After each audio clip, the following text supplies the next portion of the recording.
Hey, saya Rockwell kembali lagi ke channel Bacol, channel yang membahas tentang apapun yang saya pengen omongkan, tanpa dasar, tanpa riset, dan bahkan mungkin tanpa kebenaran. Semua ini adalah murni pendapat saya pribadi, dan jika kalian suka dengan channel ini silahkan subscribe untuk mendukung saya, dan jika kalian suka videonya silahkan klik tombol like.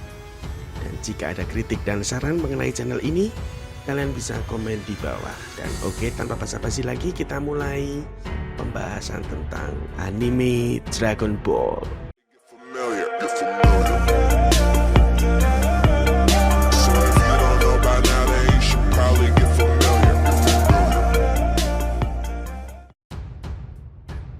Anime Dragon Ball. Mungkin dari kalian semua sudah tahu apa itu anime Dragon Ball. Mulai dari kakek kalian, papa kalian, maupun abang kalian. Siapa sih yang nggak tahu anime ini?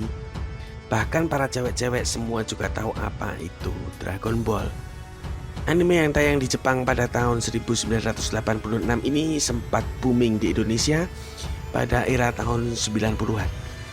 Dikarenakan ditayangkan di salah satu TV swasta.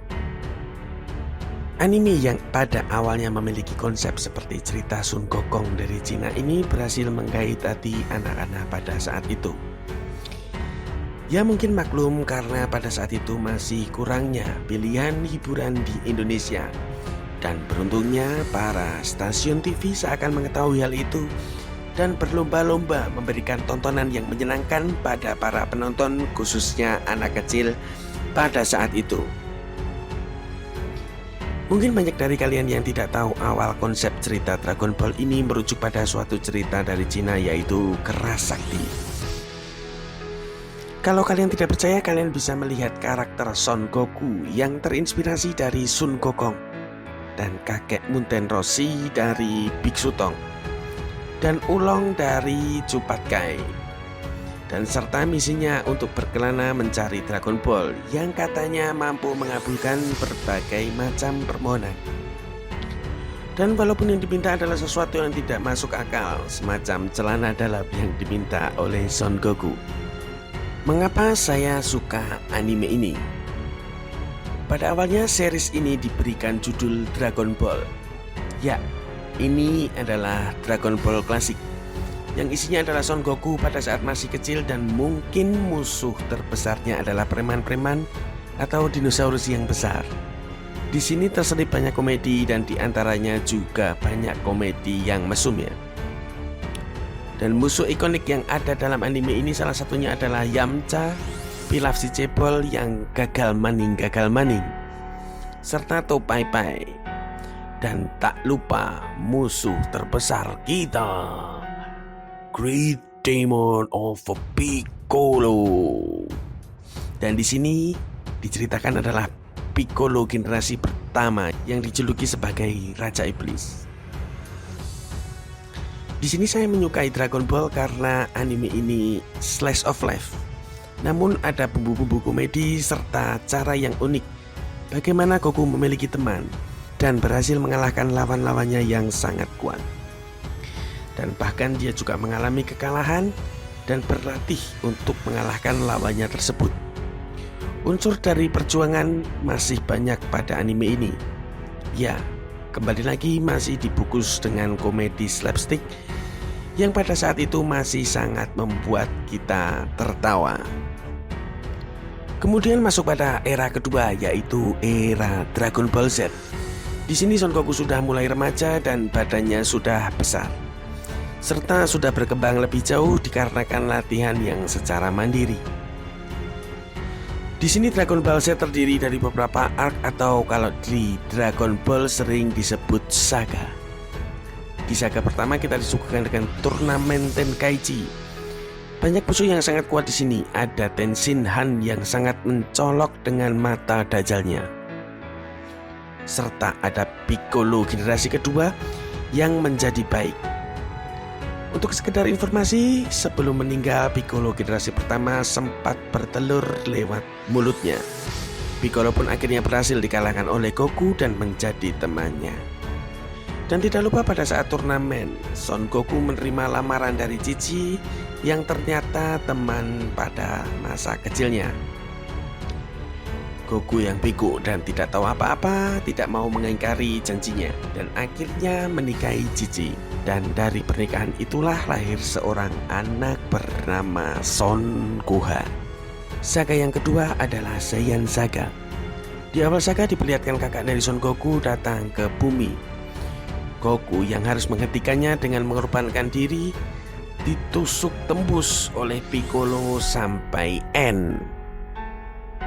Kemudian datang Vegeta yang kita kenal dengan Vegeta kalau dalam bahasa Indonesia, dan temannya Nappa. Kemudian Goku berhasil hidup kembali setelah menggunakan Dragon Ball dan mampu mengalahkan Vegeta dan membiarkan Vegeta kabur. Di sini banyak karakter baru yang muncul dan semua kemampuannya melebihi Son Goku yang mungkin termasuk orang terkuat di bumi pada saat itu. Kehadiran kakak Goku juga memberikan penjelasan bahwa Son Goku bukan berasal dari bumi, alias Son Goku itu adalah alien. Di sini digambarkan bahwa Son Goku masih berusaha bertambah kuat dan mengalahkan lawan-lawannya. Tidak langsung overpower dan langsung mengalahkan semua musuh yang datang. Ada effort untuk bertambah kuat dan ada progresnya. Itu yang saya sukai, karena mengajarkan untuk berusaha dan berkembang untuk mencapai suatu tujuan. Serta opening anime ini yang sangat ikonik, bahkan sampai ada yang membuat versi dangdut dan lain-lain. Setelah saga ini pun juga ada Frieza Saga ya, dan Android Saga, serta Cell Saga dan Buu Saga. Mungkin kalian tahulah ya cerita dari saga-saga tersebut.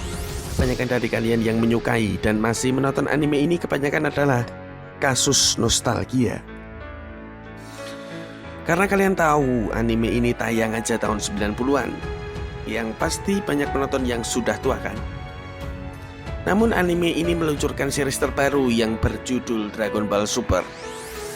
Dragon Ball Super ialah lanjutan dari Dragon Ball Z yang secara ofisial atau resmi dari penulis. Lalu bagaimana dengan Dragon Ball GT atau Dragon Ball Heroes? Ya, keduanya mungkin benar series Dragon Ball, namun tidak ofisial dari penulisnya. Anime Dragon Ball Super ini menceritakan tentang Son Goku yang berubah menjadi dewa, melawan Dewa Beerus. Mungkin anak-anak sekarang melihat Dragon Ball Super itu semacam anime yang tidak menarik ya. Namun bagi kita para generasi 90-an melihat Dragon Ball kembali eksis dan bisa menjadi dewa dan segala macamnya itu menjadi suatu nostalgia tersendiri bagi kita. Anime Dragon Ball ini termasuk anime yang cukup ringan ya, karena tidak mengandung banyak drama, banyak plot dan segala macamnya. Hanya ketemu orang yang lebih kuat, menjaga bumi, atau sekarang universe. Bacot sebentar, langsung gebuk-gebukan gak jelas. Gak ada yang namanya ceramah no jutsu di tengah battle. Jadi saya menikmati adalah pertarungan hand to hand combat yang seru dan tidak banyak mikir seperti anime-anime lain yang banyak plot twist dan segala macamnya. Ya udah, sekian aja untuk pembahasan anime Dragon Ball kali ini. Sebenarnya masih banyak detail-detail yang perlu saya ceritakan, namun karena durasinya yang begitu panjang, saya akhiri cukup sampai di sini. Dan jika kalian mau protes atau mau pembahasan yang lebih lanjut, kalian silakan komen di bawah, oke? Dan see ya, bye-bye.